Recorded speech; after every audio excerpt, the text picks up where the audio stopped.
¿Cuántos están gozosos? ¿Cuántos están alegres? Yo creo que siempre tenemos que estar gozosos, contentos, alegres. ¿Sabes por qué? Porque Dios es bueno. Y para siempre su misericordia. Y si algo nos enseña cuando leemos el libro de los Salmos es gratitud, ser agradecidos. Los salmistas, una de las cosas que hacían era que se deleitaban, ¿verdad?, dándole gracias a Dios. Cantaban alegres, no de cualquier manera, alegres, contentos. Se exhortaban a sí mismos para bendecir el nombre de Dios. Dice, cantad alegres a Dios, habitantes de toda la tierra. Servid al Señor con alegría. Venid ante su presencia con regocijo. Reconoced que el Señor es Dios. Él nos hizo y no nosotros a nosotros mismos. Pueblo suyo somos y ovejas de su prado. Entrad por sus puertas con acción de gracia, por sus atrios con alabanza. Alabadle, bendecid su nombre, porque el Señor es, y para siempre su misericordia y su verdad por todas las generaciones. Cierra tus ojos allí donde estás y dale gracias al Señor. Dile, Señor, en este momento, Señor, quiero alabarte, adorarte en espíritu y en verdad. Me quiero regocijar delante de tu presencia, Señor. Quiero deleitarme, Señor, en esta hora. Quiero disfrutar, Señor, de tu presencia en este lugar, Señor. Gracias, Padre, porque es un regalo, es un privilegio el poder estar juntos en armonía para poderte, Señor, alabar, adorar, bendecir tu nombre. Señor, que todo lo que se haga en este lugar sea de gratitud, Señor, de regocijo delante de ti, Señor. Recíbelo, Señor, delante de tu presencia, todo lo que hoy se va a llevar a cabo aquí, Señor. Que tú, Señor, dirijas de principio a fin, Señor, todo lo que se va a llevar a cabo. Señor, habla nuestras vidas, habla nuestros corazones a la luz de tu palabra, Dios mío. Señor, si es necesario quebrantarnos, Señor, hazlo. Si es necesario redarguye, Señor. Haz lo que tengas que hacer, Señor. Estamos dispuestos, Señor, a recibir tu palabra. Abre nuestro entendimiento, nuestro conocimiento, que esa semilla caiga en buena tierra, que dé fruto al 100%, Señor. Que tu presencia se mueva con libertad, Señor. Que tu Espíritu Santo esté tocando los corazones el día de hoy, Señor. Trae sanidad, trae libertad, Señor. Te lo pedimos, Señor, en el nombre de Jesús, Señor. Que todo lo que aquí se vaya a llevar a cabo sea para tu gloria y tu honra, que podamos alabarte, como dice tu palabra, con alegría y con gozo. En el nombre de Jesús, amén y amén. Dale un fuerte aplauso a nuestro Dios, amén. Nosotros vamos a escuchar la palabra del Señor y hoy el Señor ha puesto en mi corazón compartir con ustedes una porción de la palabra de Dios que tiene que ver con un llamado. Dios ha hecho muchas cosas a lo largo de la historia y una de las cosas importantes que Dios ha hecho ha sido llamar a gente, llamar a personas. Una vez que los llama, los capacita y los envía a una función específica. Y toda la Biblia, o prácticamente muchas partes de la Biblia, están llenas de esos llamados de personas que si no los hubiera llamado el Señor, nunca habríamos sabido nada de ellos. El mismo Señor Jesucristo llamó por nombre a sus discípulos. Dice la Biblia que en un principio llegó a tener 70 discípulos, después pasó a 12. Y sabemos que dentro de los 12 también había pues sus más y sus menos, unos más comprometidos, otros menos comprometidos, ¿verdad? Pero en el Antiguo Testamento también encontramos hombres que fueron llamados de una forma espectacular por el Señor. Hay llamados muy tremendos, ¿no? Por ejemplo, si ustedes leen los primeros capítulos del libro del profeta Ezequiel, el llamamiento de Ezequiel fue realmente espectacular. Allí aparece una visión de cosas que todavía uno no sabe ni qué eran realmente, ni cómo explicarlas. El llamamiento de Isaías, donde dice que el día que Dios lo llamó, vio la gloria de Dios. Vio serafines que volaban por el cielo y decían aquello de santo, santo, santo eres tú, Señor. Toda la tierra está llena de tu gloria, ¿verdad? Vimos el llamamiento, parece sencillo, pero muy interesante, de Samuel, aquel niño que vivía con el sacerdote Elí en la localidad, en la región de Shiloh, donde una noche oye la voz de Dios, se lo dice al sacerdote Elí.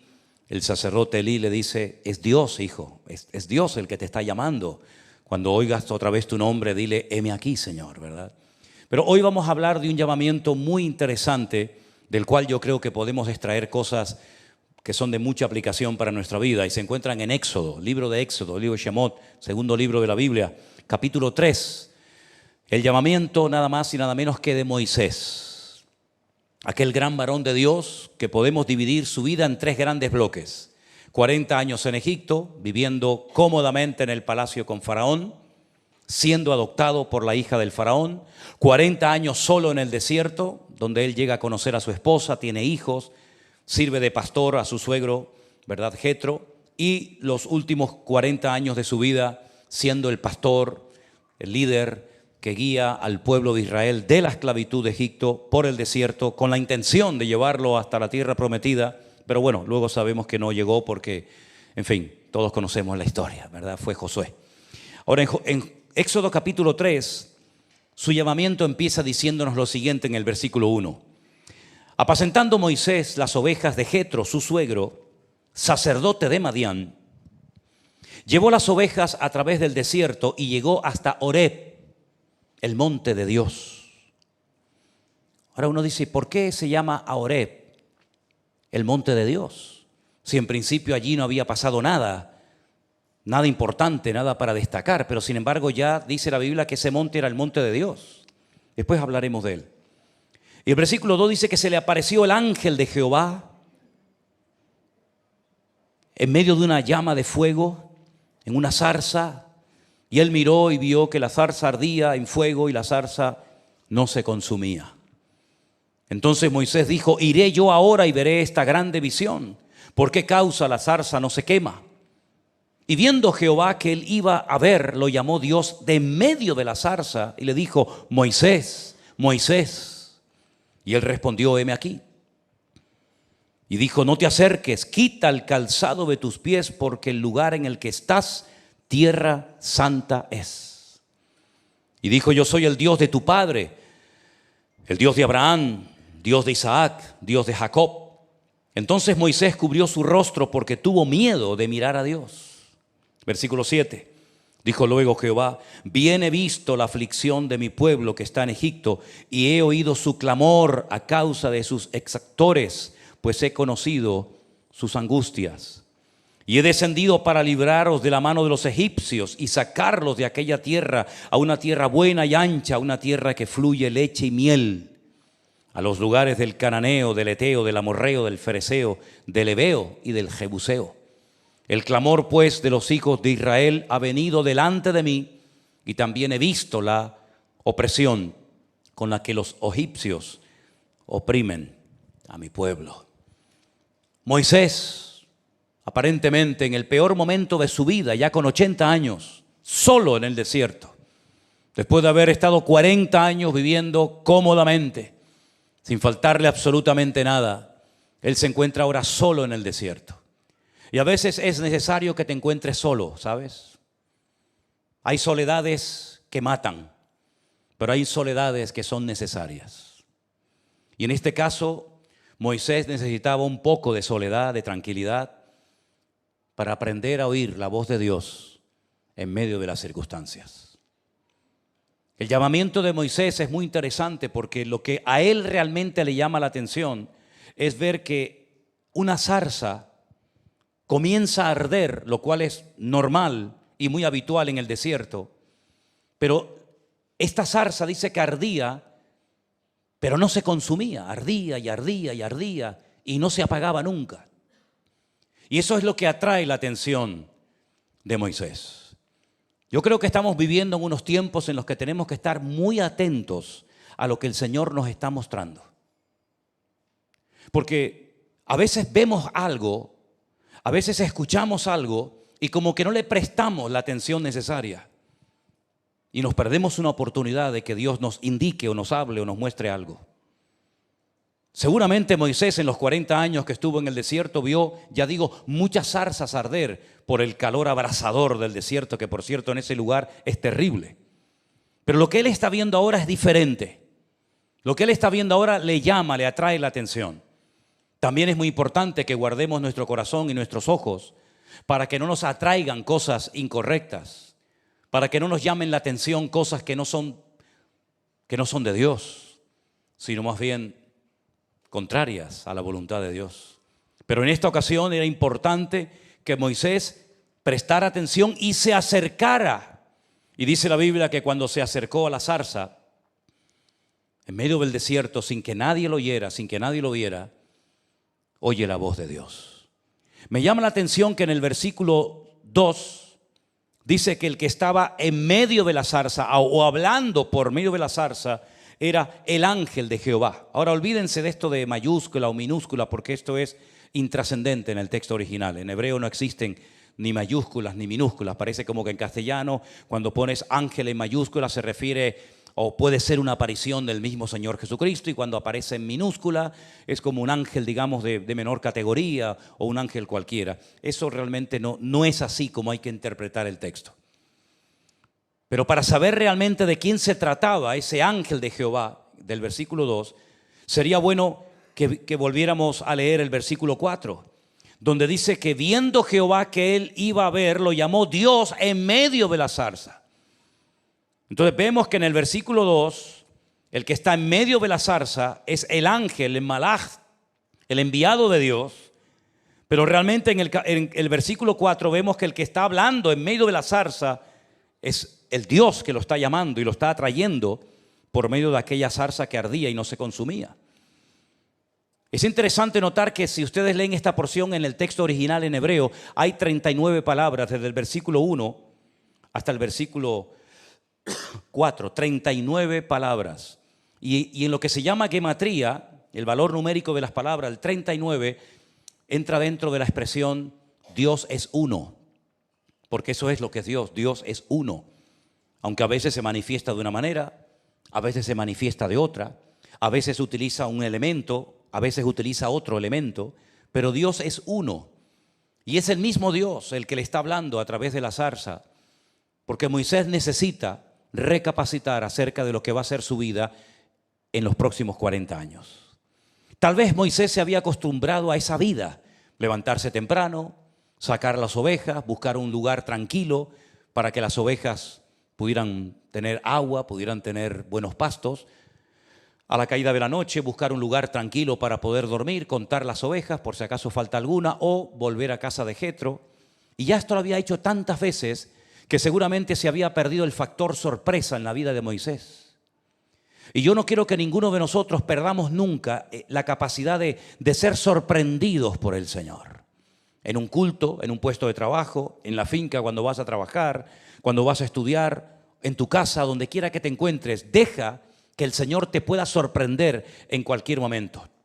No entres en el terreno de la monotonía, de la rutina, diciendo, bueno, yo ya controlo, sé cuándo entro, cuándo salgo, cuándo tengo que comer, cuándo tengo que coger la guagua, cuándo tengo que ir aquí, cuándo tengo que ir allá. Deja que el Señor rompa las estructuras de tu vida.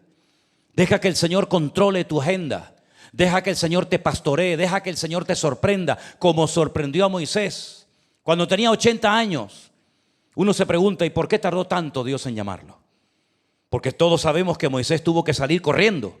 Tuvo que huir de Egipto. Había cometido un crimen, había cometido un asesinato. Y tuvo que correr para salvar su vida. ¿Por qué no los llamó a los 40 años, o a los 42, o 45, o 50, o 60? ¿Por qué esperó el Señor 40 años para llamar a Moisés? Personalmente no tengo la respuesta. Pero estoy convencido de que el Señor lo llamó en el momento exacto, cuando tenía que ser llamado. Y este hombre se acerca a esa zarza que arde y no se consume. Dios le habla a través de ella, y Dios le habla a través de un arbusto lleno de espinas. Y esto es lo que a mí me llama la atención. Porque ese arbusto, que no es bonito, que no es atractivo, que es un arbusto que arde fácilmente, que se lo lleva el viento, ¿verdad? Que va rodando, como a veces vemos en las películas del oeste, ¿no? Que sopla el viento y van rodando esos montones de zarzas por el desierto, llevadas de un lugar a otro por el viento. Tiene muchas espinas. Y el Señor tal vez le está diciendo a Moisés, has vivido durante mucho tiempo entre espinas. Mi pueblo está entre espinas en Egipto, siendo oprimidos por la crueldad del faraón. Porque del enemigo nunca podemos esperar ni el más mínimo acto de misericordia o de bondad. Y si no, veamos las noticias cada día.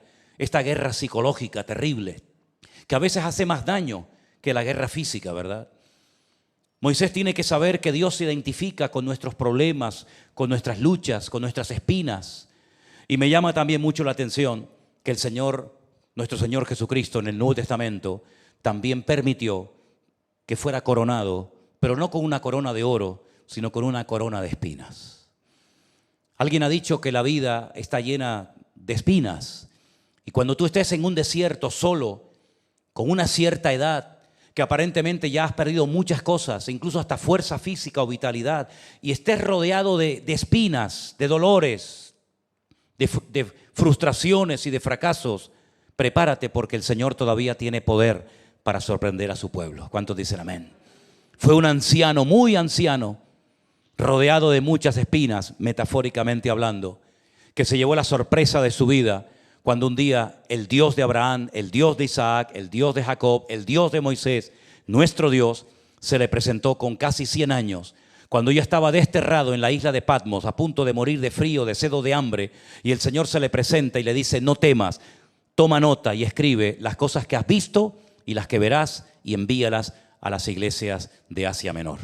En otras palabras, el factor sorpresa que para mí es fundamental en una vida, en un matrimonio, en un ministerio, en una iglesia, nunca lo podemos perder. La aventura de la vida cristiana. Saber que no existe rutina, monotonía, sino que la vida cristiana, cuando se vive plenamente conforme a la voluntad de Dios, es una aventura, pero una aventura que no termina mal, sino una aventura que termina en la misma presencia del Señor. Moisés va a cambiar de vida. ¿Tú estás dispuesto a cambiar de vida? La respuesta a veces es muy rápida, pero poco pensada. Sí, yo quiero cambiar de vida. Pero no es fácil cambiar de vida. No es fácil dejar de ser soltero y verte de la noche a la mañana casado, con responsabilidades, con compromisos económicos, atender a un marido, atender a una esposa, atender a unos hijos. No es fácil, ¿eh? No es fácil estar dedicado a una cosa toda tu vida y de repente, así, de la noche a la mañana, tener que dedicarte a otra cosa, como por ejemplo os va a pasar a vosotros, que vais a tener que atender una finca, vais a tener que hacer frente a una serie de responsabilidades que nosotros lógicamente desde aquí no podemos atender. No es fácil cambiar de vida, no es fácil cambiar de país. Algunos de ustedes lo han vivido en carne propia. Has dejado familia, amigos, cultura, costumbres, etcétera, etcétera, y has tenido que venir a un país. Y no digo que en el caso de ustedes han tenido que aprender a hablar un idioma nuevo, como por ejemplo le pasa a los hermanos que van a vivir a Italia o a Alemania o a Inglaterra, pero a veces parece como que no te entienden, ¿verdad? ¿No te ha pasado eso? Que llegas, hablas y la gente se te queda mirando como diciendo: ¿y este de dónde vino?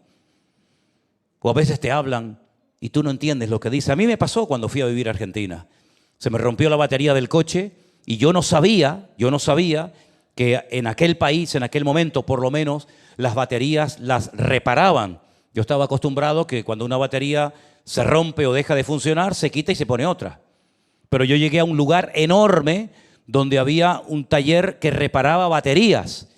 Y yo fui a comprar una batería y le dije lo que me estaba pasando, y el hombre, cuando terminó de hablar, me dice: che, me dijo una palabra que no la puedo repetir aquí, ¿no?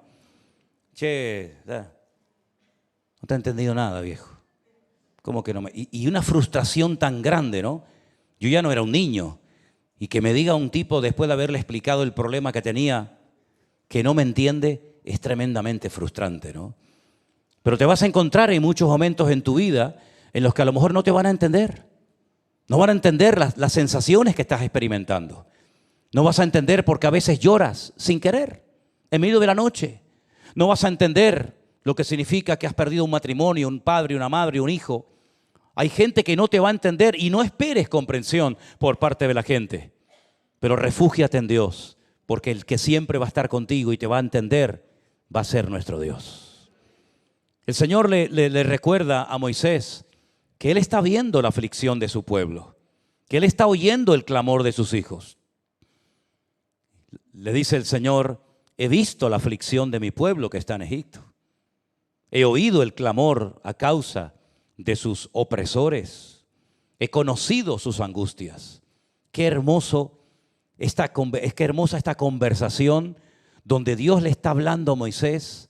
Moisés de vez en cuando le habla al Señor, pero una de las cosas que Moisés y todos y cada uno de nosotros tenemos que tener siempre presente en nuestra vida, que cuando pases por cualquier situación, el que mejor te va a entender es el Señor. Pero me llama la atención que no solamente dice he visto, sino que también dice he oído.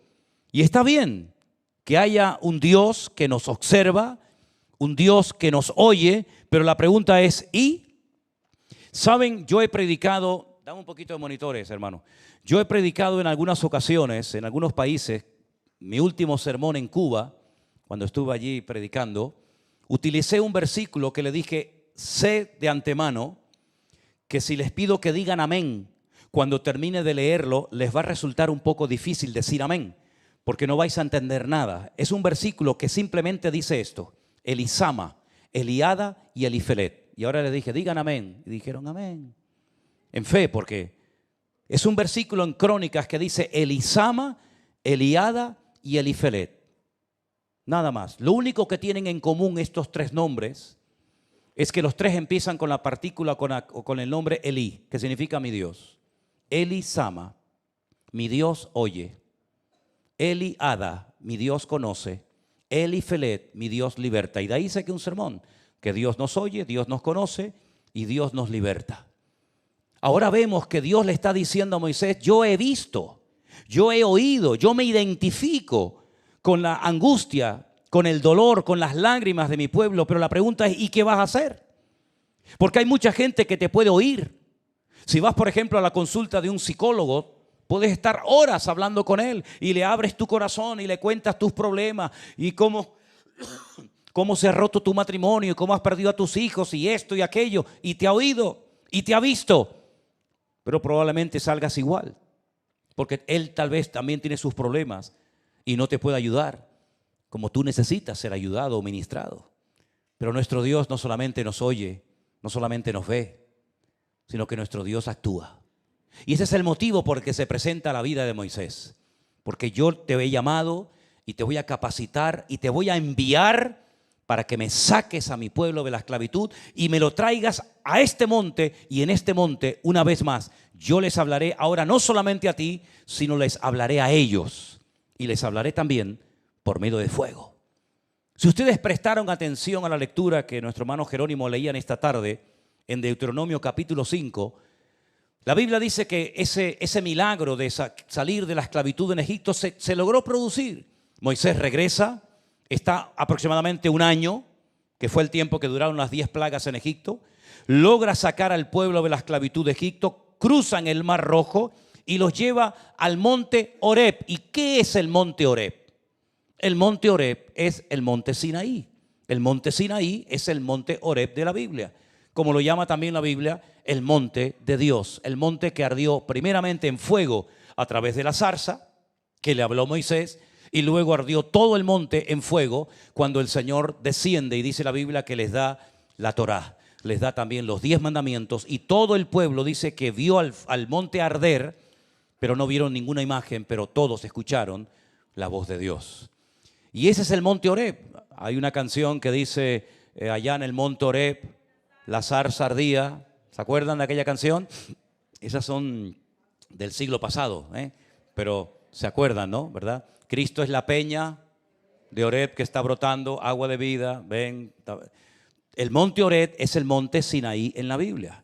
Y es interesante notar que en ese monte donde Moisés tuvo su llamado, su encuentro con Dios, es donde tiempo más tarde el pueblo de Israel se encuentra volviendo otra vez a ver el fuego de Dios, escuchando la voz de Dios y recibiendo palabra de Dios. En la Biblia el tema del fuego es muy interesante, porque vemos que el fuego no solamente sirve para calentar.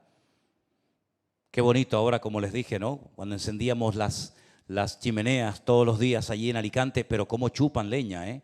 Tienes que estar siempre echándole madera, porque si no se termina apagando. De ahí que Pablo le dijera un día a Timoteo en una de las cartas, aviva el fuego del don de Dios que está en ti. La Biblia nos habla acerca de la importancia de que siempre en el altar de Dios hubiera fuego. Y para eso estaban los sacerdotes, para cuidar de que el fuego del altar de Dios nunca se apagara, sino más bien todo lo contrario. La Biblia nos enseña que en el día de Pentecostés 50 días después de la Pascua, estaban todos unánimes juntos y de repente aparecieron lenguas como de fuego que se asentaron sobre cada uno de ellos y todos fueron llenos del Espíritu Santo de Dios. Una vez más aparece el fuego como señal de que están siendo visitados por el Espíritu Santo de Dios, y allí ocurre algo tremendo que los capacitó para poder cumplir con la gran comisión de ir por todo el mundo y predicar el Evangelio. La palabra de Dios, dice la Biblia, que es como un fuego. El día que el Señor Jesucristo resucitó, iba caminando con dos de sus discípulos tristes, desanimados, desilusionados, porque pensaron tal vez que habían creído en un falso Mesías, sus expectativas fueron rotas. La Biblia dice que de repente el Señor se aparece y comienza a hablar con ellos. Y dice que les hablaba de las Escrituras, de cómo era necesario que se cumplieran las Escrituras, y los llevó por los salmos, por los profetas, por la ley, diciéndoles, era necesario que todo lo que me pasó aconteciera. Y cuando el Señor desaparece de la vista de ellos, ellos se quedan mirando. Y una de las cosas que dicen es, oye, ¿no ardía nuestro corazón cuando el Señor nos abría y nos exponía la palabra? ¿Cuántos dicen amén? Que nunca se apague el fuego de Dios en tu corazón, mi querido hermano. Dios lo pone, pero tú eres el responsable, en última instancia, de mantenerlo vivo todos los días de tu vida. El ministerio de Jeremías fue muy amplio, 40 años. Probablemente fue uno de los hombres que más tiempo tuvo un ministerio profético. Lo pasó muy mal, lo conocemos como el profeta llorón. Lo encarcelaron, lo azotaron, intentaron taparle la boca, intentaron acabar con su vida en varias ocasiones. Y hay un momento en el que está también tan atacado, hay un momento en el que está tan abrumado por la presión, porque no es fácil trabajar bajo presión, ¿eh? Cuando te aplauden, cuando te apoyan, cuando te sonríen, es fácil trabajar así en ese ambiente. Pero trabajar bajo presión, con pocos recursos, encima a lo mejor con crítica, etcétera, no es fácil. Y Jeremías llegó un momento en el que dijo, no voy a predicar más. Ya no aguanto más, estoy cansado, nadie me hace caso. De hecho, en 40 años de ministerio nadie se convirtió. Es frustrante, ¿eh? Mira, Jonás fue a una ciudad, predicó un sermón y se convirtió toda la ciudad. Jeremías tuvo 40 años predicándole a una ciudad y no se convirtió nadie. Las cosas de la vida, ¿no? Miren lo que dice el texto de Jeremías 29. ¿Me lo pueden poner ahí? Gracias. Dije, estas son palabras de Jeremías, no me acordaré más de él, ni hablaré más en su nombre. Aquí es un hombre que te está abriendo su corazón. No voy a hablar más de Dios, estoy cansado. No obstante, había en mi corazón como un fuego ardiente metido en mis huesos. Traté de sufrirlo, de apagarlo, dice Jeremías, y no pude. Que nosotros podamos hablar como Jeremías en todo momento y decir, Señor, en medio de mi dolor y de mi angustia, a veces he pedido y he dicho cosas incorrectas, pero que el fuego en mi corazón nunca se aparte de mi vida. ¿Cuántos dicen amén? Moisés no da crédito a lo que el Señor le está diciendo. Moisés no es capaz de comprender el alcance y la repercusión de su llamado. Y Moisés abre su corazón y le dice al Señor, Señor, ¿y quién soy yo? ¿Quién soy yo para ir a Egipto y sacar a todo tu pueblo de la esclavitud? Además, nadie me va a creer. Nadie me va a creer. Porque cuando yo llegue allí, lo primero que me van a preguntar los ancianos es, ¿a ti quién te manda? ¿Quién te manda? ¿Quién te está diciendo que hagas esto? Dime por lo menos tu nombre. Y entonces el Señor se revela con su nombre propio y le dice, este es el nombre que tú vas a utilizar con los hijos de Israel para que te crean. Y si no te creen, le da una serie de señales que todos sabemos, lo de la serpiente, cuando la coge en la mano, cuando se mete la mano en el costado y le sale leprosa y luego la vuelve a meter y otra vez sale la mano limpia. En otras palabras, el Señor está tratando como de convencer a Moisés de que Él va a ser el instrumento para sacar al pueblo de la esclavitud de Egipto. Ahora, no es porque Moisés dudara, sino es por la tremenda humildad que tenía Moisés. Moisés tal vez tendría algún defecto como ser humano, lógicamente, como todos. Pero la Biblia dice que Moisés llegó a ser el hombre más manso y humilde de la tierra. Y esa es una de las características que nunca se tiene que ir de nuestra vida: la humildad, la dependencia del Señor. La de no creernos sabios en nuestra propia opinión. La de no decir, bueno, yo ya controlo, yo ya sé cómo hacer esto y cómo hacer aquello. Señor, soy torpe, como decía el profeta Isaías, soy torpe e inmundo de labios. En otras palabras, nuestra capacitación no viene de una preparación académica, que no tengo nada en contra de ello. Nuestra capacitación, como decía el apóstol Pablo, viene del mismo corazón de Dios. Porque si Dios no nos capacita, todo lo que sabemos hacer, aunque seas un 10, aunque seas perfecto en tu trabajo, en tu carrera, en tus estudios, en tu profesión, si Dios no te respalda, si Dios no te unge, de nada sirve lo que hagas. Un salmista escribió y dijo: si el Señor no cuida de la ciudad, en vano vela la guardia. Podemos tener 1000 soldados, pero si Dios no cuida de la ciudad, esos 1000 soldados no sirven para nada. Si Dios no edifica, en vano trabajan los edificadores. En otras palabras, tenemos que tener siempre en nuestro corazón el deseo genuino de decir: Señor, si tú no vas conmigo, si tú no me vas a apoyar, si tú no me respaldas, yo no puedo hacer nada fuera de ti. El mismo Señor Jesucristo dijo: separados de mí, nada podéis hacer. ¿Cuántos dicen amén? Yo creo que hoy en día el Señor sigue llamando a gente. ¿Cuántos lo creen? ¿Lo creen de verdad? Vemos que Dios llamó a Moisés, llamó a Ezequiel, llamó a Pablo, llamó a los discípulos. Y parece como que ya Dios ya no llama a nadie.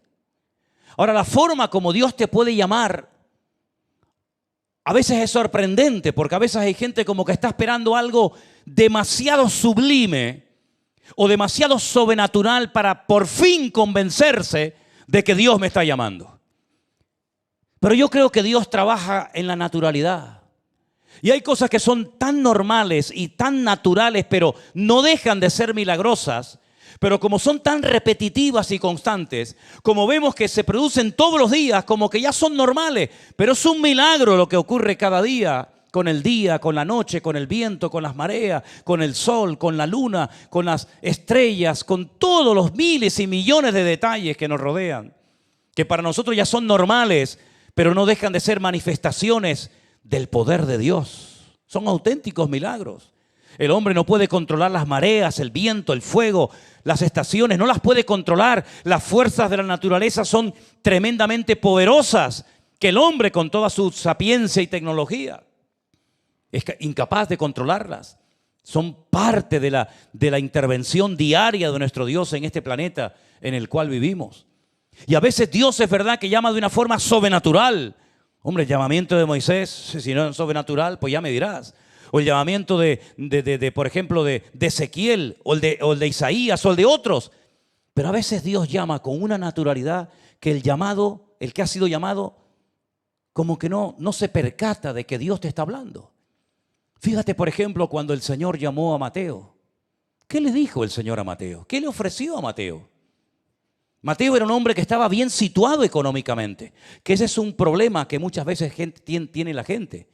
Como ya tienen una cierta seguridad económica, que es lo que en el fondo la mayoría buscan, tener una tranquilidad económica para el presente y de cara al futuro.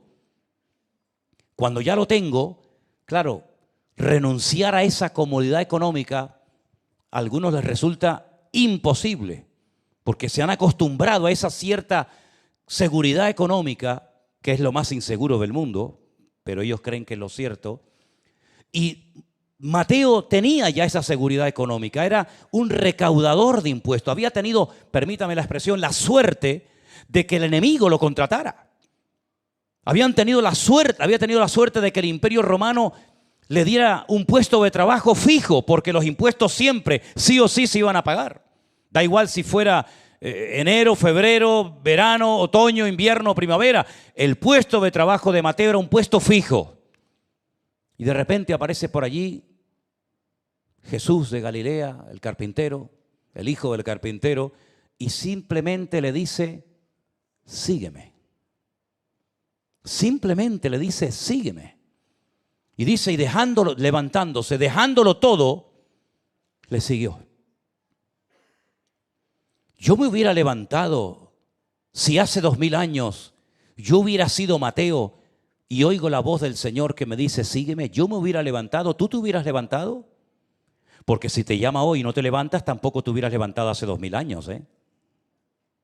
La diferencia es que hoy el que te llama no lo ves y hace 2000 años el que llamaba lo veías.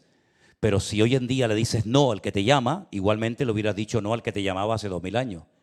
Y Mateo dice la Biblia que levantándose, siguiéndolo, lo dejó todo. ¿Cómo puede llamar el Señor hoy en día a una persona? Yo lo dije hace unos meses atrás, ¿saben? El otro día yo estaba mirando algunas anotaciones de mensajes que he dado en estos últimos años en la iglesia y yo me sorprendía de las cosas que desde este púlpito se han enseñado en estos últimos años. Hermanos, enseñanzas de verdad que pueden ayudarte muchísimo en tu crecimiento y en tu desarrollo espiritual. Mensajes que yo en mi vida, cuando yo era miembro de una iglesia, a mí nunca me predicaron. Mensajes profundos de enseñanzas, de palabras, de textos de hebreo, de esto, de aquello, que yo digo, Dios mío, si yo hubiera oído la 10ª parte de lo que esta gente en la iglesia ha oído en estos años, mi madre, yo en mi vida, ni siquiera en la escuela bíblica, jamás, nunca me hablaron del tema de Israel, ni para bien ni para mal, nada, totalmente nulo. Yo ya era pastor durante años y no tenía ni el más mínimo deseo, como una especie de frialdad, de indiferencia hacia todo lo que representara a Israel, hasta que, gloria al Señor, pude ir y mi vida cambió completamente, ¿verdad?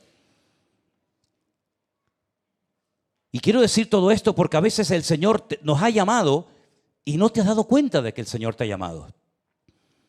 Mira cómo llamó el Señor a Eliseo, aquel gran varón de Dios que hizo el doble de milagros que Elías. ¿Sabes por qué hizo el doble? Porque pidió el doble de la unción de Elías. ¿Qué quieres? El doble de la unción que tú tienes.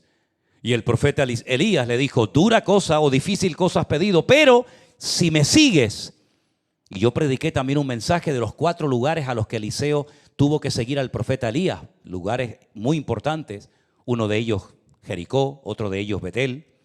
Y dice, y el día de mi arrebatamiento, si me ves, recibirás lo que has pedido. Y la Biblia dice que el manto de la unción de Elías cayó sobre el profeta Eliseo. Y justamente hizo el doble de milagros que Elías el profeta. Pero ¿cómo fue llamado este gran varón de Dios que resucitó muertos, que hizo cosas tremendas? Porque un hombre llegó y le dijo, sígueme. Así fue el llamado de Eliseo. No vino el ángel Gabriel, no oyó la voz de Dios audiblemente como Moisés, seguro que la oyó. No vio ángeles, ni serafines, ni querubines, sino un hombre que era un profeta y le dijo, sígueme. Y dice que le siguió. Así fue como recibió el llamado Eliseo. Entonces vemos en la Biblia que a veces Dios obra a través de las cosas tremendamente espectaculares, pero en la mayoría de las veces Dios es tan normal hablando que a veces nos da una palabra, a veces nos da o nos hace un llamado. Y como no es algo espectacular, tal vez no le damos la importancia que tiene. Pero ahí se demuestra nuestro nivel de madurez y de confianza y de dependencia en el Señor. Claro, Moisés necesitaba un llamamiento de esta envergadura porque no era fácil que este hombre con 80 años volviera a Egipto. En primer lugar, él no tenía ninguna información acerca de la situación de su pueblo. Probablemente él diría, ya habrán muerto todos. Seguramente ya no quedará nadie vivo. Y se lleva una sorpresa cuando el Señor le dice, no, tu pueblo está vivo, pero lo está pasando mal. Y están clamando y están orando. Y yo he oído su clamor y yo veo su dolor y veo su angustia y veo sus espinas.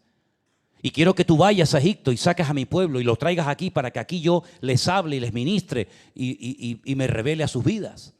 Él necesita información de Dios y Dios se la da. Y él necesita autoconvencerse de que él va a ser el instrumento que Dios va a utilizar para producir semejante milagro que jamás en la historia ha pasado eso.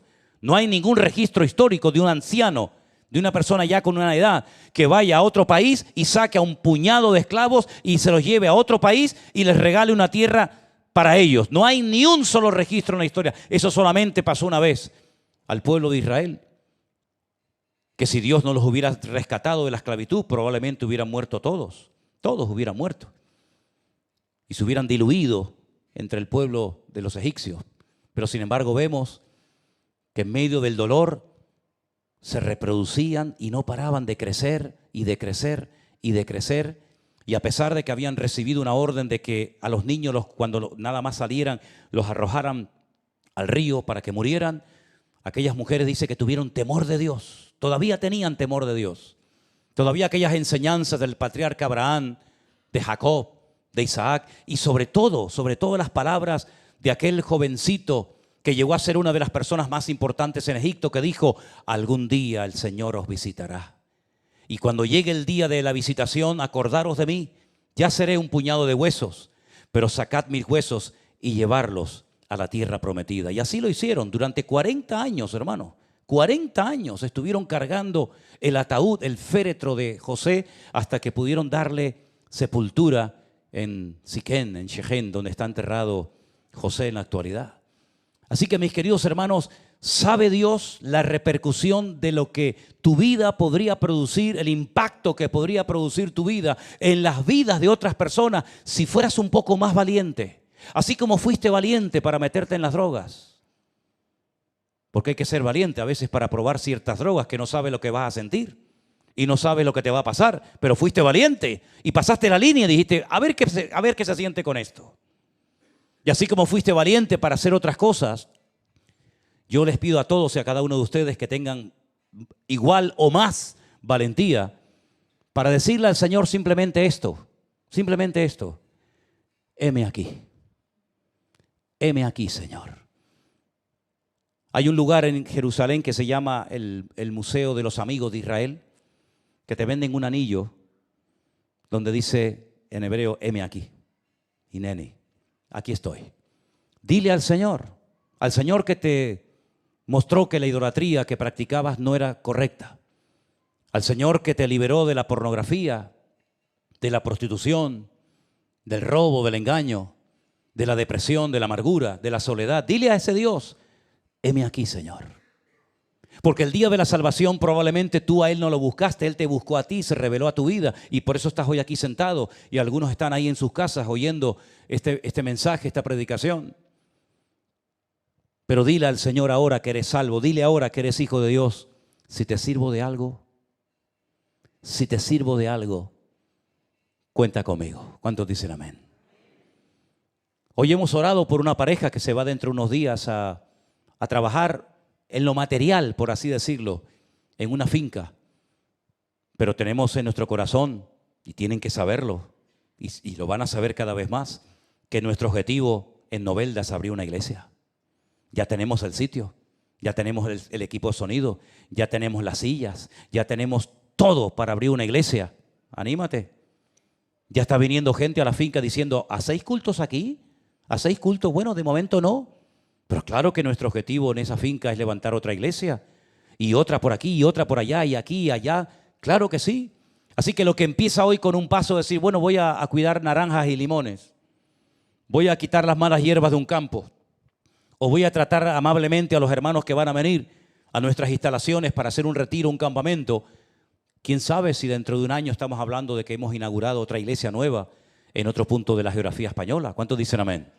Así que, mis queridos hermanos, sean valientes, sean valientes. Ya sé que Moisés le presentó muchas excusas al Señor. ¿Quién soy yo? No me van a creer.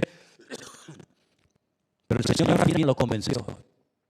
Mi pregunta es, yo estaba pensando y en esto mientras me estaba lavando las manos, le pregunté al Señor: Señor, ¿cuántos mensajes más tengo que dar aquí para convencer a algunos de que ya tienen que estar sirviendo en tu obra? ¿Cuántos sermones más? Porque llevo 23 años aquí, 23 años. En 23 años, ¿cuántos cientos de sermones habré dado? Por las redes sociales, por internet, por Facebook, por YouTube, presencialmente. ¿Cuántos sermones más tendrán que escuchar algunos de los que están aquí para que se decidan y digan: Señor, la vida sin Cristo es un asco? Permítame decir eso. Pero la vida cristiana sin servirte a ti, ¿cuál es el objetivo? ¿Cuál es el objetivo de venir aquí un día y otro día y un domingo y otro domingo y un mes y otro mes? Culto va, culto viene, ahora el jueves, ahora el domingo, ahora cantamos, ahora ofrendamos, ahora danzamos, ahora levantamos las manos, ahora un retiro, ahora un campamento. ¿A dónde apunta todo esto? ¿Cuál es el objetivo de esto? ¿Entretener? ¿Tener cada vez más gente para que haya más dinero? ¿Y ese es el objetivo? No sé cuál es el objetivo vuestro en la vida. Mi objetivo lo tengo yo clarísimo desde hace ya muchos años. Y de ahí no me mueve nadie. Pero el objetivo tuyo como cristiano, ¿cuál es, hermanita? ¿Ganar dinero? ¿Ahorrar para tu pensión? Qué tristeza, ¿no? Qué tristeza. Se lo dije hace poco a una persona. Digo, ¿para eso trabajas tú? ¿Para tener tu casita? ¿Para que llegue el día de la jubilación? ¿Esa es la meta de tu vida? ¿Para eso Cristo te redimió? ¿Para eso Cristo vino a tu vida? ¿Para vivir con 30 o 40 años con la mentalidad de un viejo, de un anciano, ahorrando para los días de la jubilación que a lo mejor ni vienen esos días? Algo que me llama mucho la atención, y voy acabando, es que el Señor llamó a Moisés, ¿saben también por qué? Porque no tenía mentalidad de esclavo. Y nuestra mentalidad, nuestros pensamientos muchas veces nos limitan en la vida. Nos limitan en lo laboral, nos limitan en lo espiritual, y gracias a Dios, Moisés en esos 40 años conoció ese desierto como la palma de la mano. Y tenía algo que es una ventaja para poder ser usado por el Señor en un momento determinado, y es tener mente abierta, pero no una mente de esclavos. Y hay gente que son cristianos, pero tienen mentalidad de esclavos. Son esclavos de cosas, son esclavos de personas, son esclavos de tradiciones, son esclavos de traumas, son esclavos hasta de sí mismos. Cuando el Señor Jesucristo dice que había recibido una unción especial del Padre, el Espíritu de Dios está sobre mí y me ha ungido. ¿Para qué? ¿Para qué te ha ungido? Pues para dar libertad a los cautivos, para dar libertad a los oprimidos, para sacar de la cárcel a los oprimidos por el diablo. Para eso, para vendar a los quebrantados de corazón. Es decir, las bendiciones que recibimos, el conocimiento adquirido nos lleva a un compromiso. La unción que decimos tener en el Señor nos tiene que llevar a una actividad, pero no una actividad cualquiera, sino una actividad donde Dios quiere que yo ejerza mi vida, mi tiempo, mi energía y mis recursos.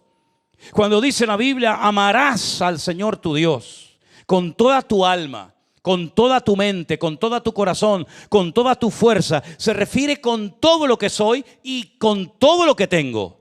No puedes decir, bueno, lo que tengo, ahí está. Yo te sirvo con mi mente, con mi boca, levanto las manos, pero no, es con todo lo que tienes y con todo lo que eres. Y eso es lo que tenía que aprender Moisés. Ahora la pregunta era obvia. Yo soy pastor, tengo comida, tengo mujer, tengo hijos y tengo un techo donde refugiarme. Ahora yo me voy a Egipto, no tengo mujer, no tengo hijos, no tengo nada. ¿Dónde voy a vivir? ¿De qué voy a comer? Conocí una vez a un rabino en Israel, que hemos estado con él, hemos comido en su casa y en fin. Y me contó un día su historia y me dijo, nosotros somos todos de Irán, del país de Irán. Allí nacimos, allí nos criamos y allí vivíamos tranquilamente hasta que fueron cambiando las circunstancias. Un día el padre de mi padre nos reunió en la sala y nos dijo, nos vamos. Las cosas están comenzando a poner muy duras, muy difíciles, muy complicadas aquí y nos vamos a Israel. Dice que cerraron las puertas de su casa, cogieron las llaves y las tiraron. Y él, que era pequeñito en aquel momento, le dijo a su padre, papá, ¿y de qué vamos a vivir? ¿Dónde vamos a dormir? Y tanto su padre como su abuelo le dijeron, vamos a la tierra que fluye leche y miel. El Señor se encargará de nuestras vidas. Y ya lo creo que se encargó, porque les cuidó, los bendijo, los prosperó. Y no han pasado hambre ni fatiga, sino que el Señor, el Dios de Abraham, el Dios de Isaac y el Dios de Jacob, cuidó de sus vidas como cuidará de la vida de todos y cada uno de sus hijos que confían en Él, que ponen la mano en el arado, que no tienen miedo de nada ni de nadie, sino solamente temor y respeto al Señor y a su palabra. ¿Cuántos dicen amén? Moisés fue a Egipto y su vida fue una bendición tremenda. Y todos sabemos que en ese mismo monte, el monte Horeb, o el monte Sinaí. Fue donde el pueblo de Israel estuvo allí escuchando la palabra de Dios y recibiendo la ley y recibiendo su presencia. Hay tantas bendiciones que están tal vez retenidas, esperando a caer sobre tu vida hasta que tú te decidas y le digas lo que te dije hace un instante, que le digas al Señor, Señor, heme aquí.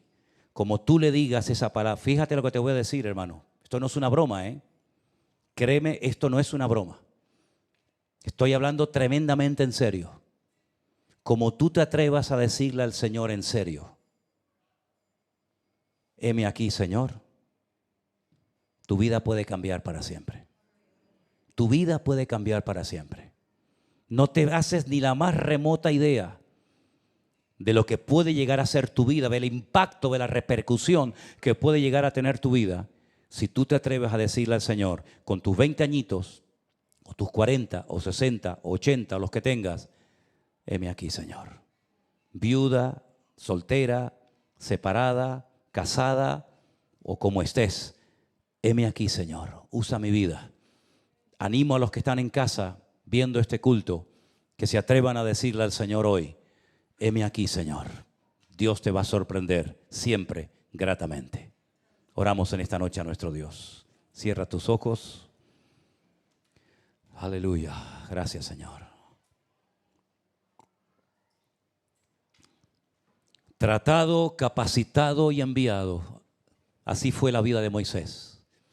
Como así será la vida de todos y cada uno de los que le sirvamos en su reino y en su obra. Tratados, capacitados y enviados por nuestro Dios a su obra. Padre, gracias te doy en esta tarde por tu palabra. Palabra que nos habla siempre, claramente y directamente al corazón. Palabra que nos sacude las conciencias y nos hace pensar y recapacitar acerca de lo que estamos haciendo con nuestras vidas y con nuestro tiempo y nuestros recursos. Señor, así como llamaste a Moisés y lo sacaste, Señor, de la rutina en la que vivía, te ruego que a todos y a cada uno de nosotros nos sorprendas cada día. Y que abras puertas y que nos atrevamos a pasar por ellas y que muchos te digamos, heme aquí, Señor. Y neni, heme aquí, Señor, envíame a mí. Cuenta conmigo, Señor. Conoces mi vida, mis limitaciones, mi carácter. Pero, Señor, si te soy útil en tu reino, cuenta conmigo en esta hora de la historia.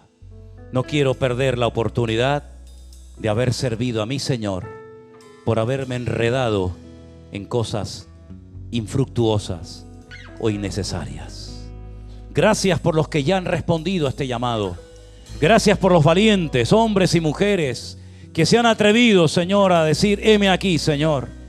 Pero te pido que llames obreros, que llames matrimonios, que llames a muchos jóvenes, que llames a familias enteras a tu servicio, Señor. Y que podamos llenar tu obra y tu reino de almas sedientas, de almas, Señor, ganadas para ti, Señor Jesús. Bendito seas. Si tú eres uno de los que le dices hoy al Señor, heme aquí, ponte de pie conmigo y díselo con tus propias palabras ahora. Heme aquí, Señor. Envíame a mí. Amén, hermanos. ¿Qué les parece si oramos y le damos gracias al Señor por este día? Amén. Gracias, Dios mío, Señor, te damos.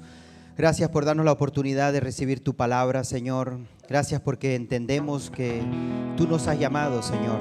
Tú nos elegiste a nosotros y no nosotros a ti, Señor. Te pedimos que se haga conforme a tu voluntad y tu propósito, Señor, en nuestras vidas. Danos sabiduría, entendimiento, Señor, para aprovechar bien el tiempo. Como dice tu palabra, que los días son malos y debemos aprovechar bien el tiempo, Señor.